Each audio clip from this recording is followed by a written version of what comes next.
Isang mapagpalang araw po sa ating lahat mga idol. Ayan po ang project ni Australia ng Hilaw.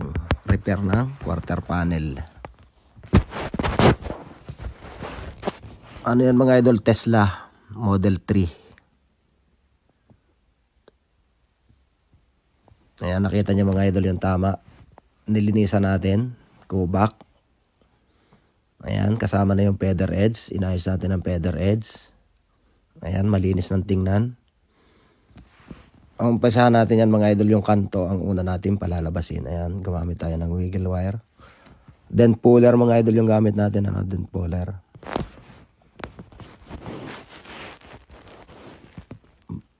Mga basic repair lang yan mga idol. Ano? Kaya lang yung pagre-repair, iba-ibang technique. Iba-ibang diskarte. Iba-iba rin ang quality. Ayan, lahat tayo mga kalatero ay marunong mag-repair. Ano? Kaya lang mayroon tayong kanya-kanyang technique, kanya-kanyang quality ng trabaho. Kaya iba-iba ang ating estilo sa paggagawa. Ano? Mga latero nga tayo pero iba-iba ang ating estilo sa paggagawa. Mayroong malinis, mayroong maduming gawa, mayroong mababa ang quality. Mayroong malalim, minamasilihan. Ayan mga idol. Ano? Kaya iba-iba ang quality. Ano? Iba-ibang quality ng mga latero. Mayroong malalim pa, minamasilyahan na. Ayan mga idol, ano, kanto yung ating unang pinalabas. Ayan, sabay dinent puller natin yung mga lubog-lubog. Ayan o, parang matatapos na nga eh. Ano yan mga idol, isa lang sa mga small job lang yan mga idol, small job. Pero kung hindi ka latero, baka mahirapan kang gawin yan, ano, kahit maliit lang.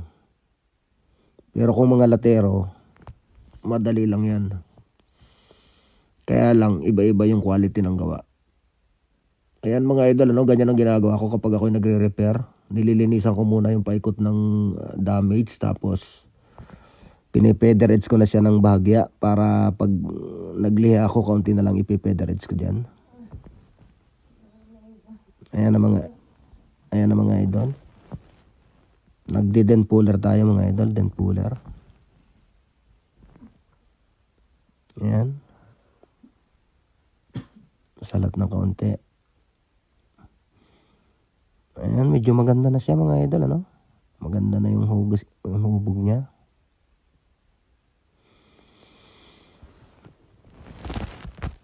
Mega love shoutout dyan sa lahat ng mga taga Toyota dyan sa Pilipinas. Toyota Calamba, Toyota Quezon City, Toyota Laguna, Toyota Lucena, mga taga Mitsubishi, mga taga Nissan. Ayan, mga mega love shoutout sa lahat ng mga latero at pintor dyan sa Pilipinas.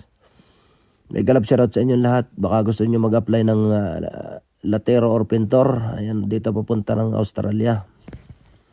Maghanap lang kayo ng mga agency dyan mga idol. Hanapin nyo yung kapalaran nyo. Baka yung kapalaran nyo yung nandito rin sa Australia. Katulad ni Australianong Hilaw.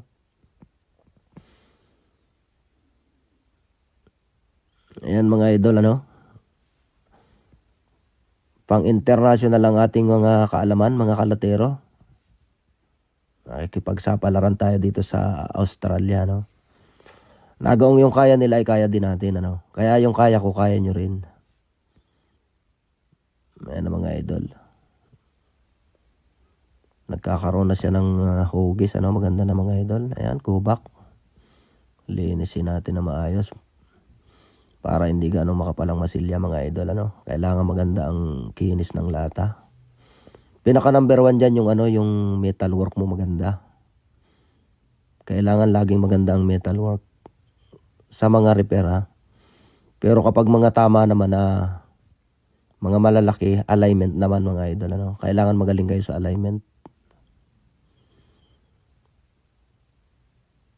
Isa sa mga sikreto ng mga latero yan, yung magaling sa alignment, maganda ang quality ng gawa.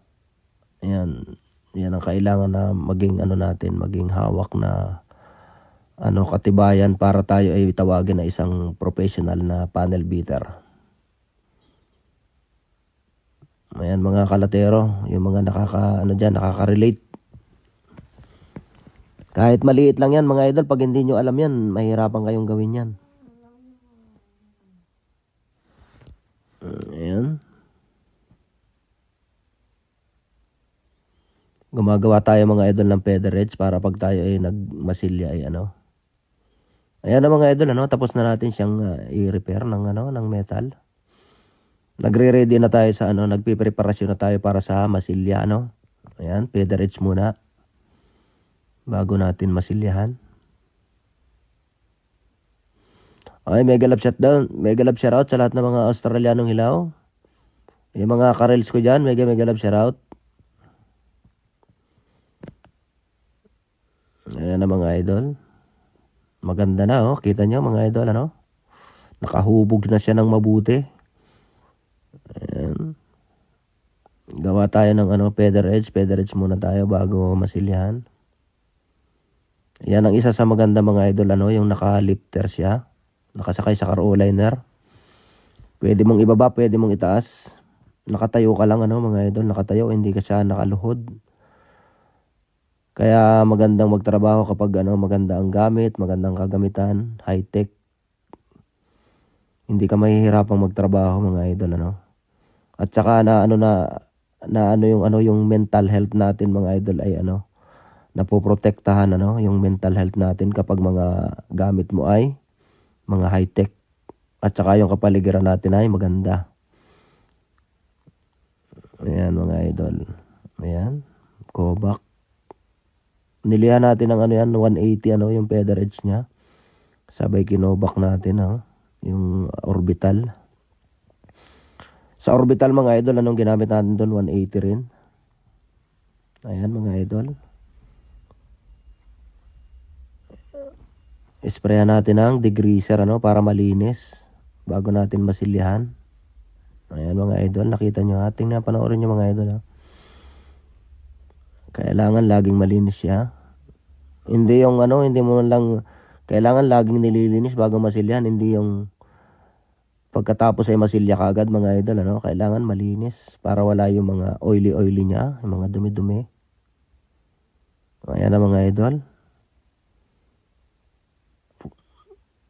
Spray uli. Ayan. Sabay masilya na mga idol ang kasunod niyan. Basic job lang yan mga idol, ano? Basic job. Isa sa mga ginagawa ko na mga basic job, yung mga maliliit na repair. Kapag wala kaming mga big job na ginagawa, ayan, gumagawa kami ng mga small repair.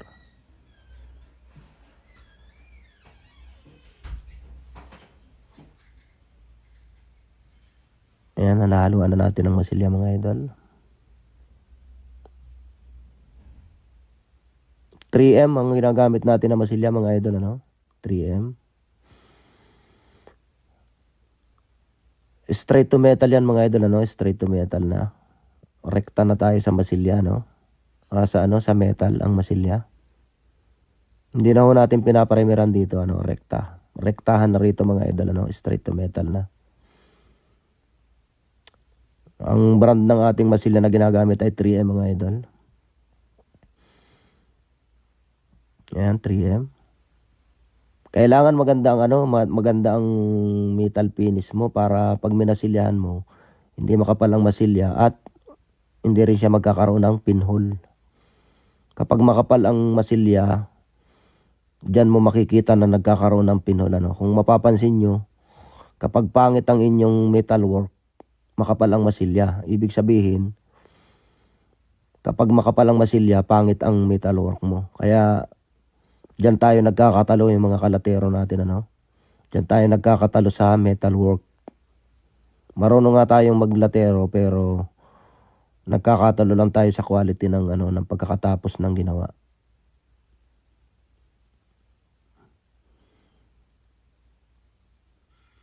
Ayan, siguro hanggang dyan lang ang quality ko mga idol, ano. Kung baka mayroon pa kayong may ibigay na suggestion, pwede lang ko kayo mag-comment nyo sa baba.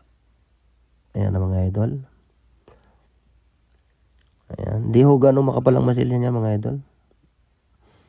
Kasi ano yan pantay na pantay. Hindi naman ganong pantay na pantay. Kumbaga mayroon pa rin siyang maliliit na lubog-lubog na ano. Pero yan ay sigurado 100% na hindi siya makapalang masilya. Ayan, tapos na mga idol. At yan ang resulta mga idol ng ating ginawa. Ayan. Maraming salamat po mga idol sa lahat ng mga nanood dyan, mga followers ko. Thank you so much. Bira, follow for more.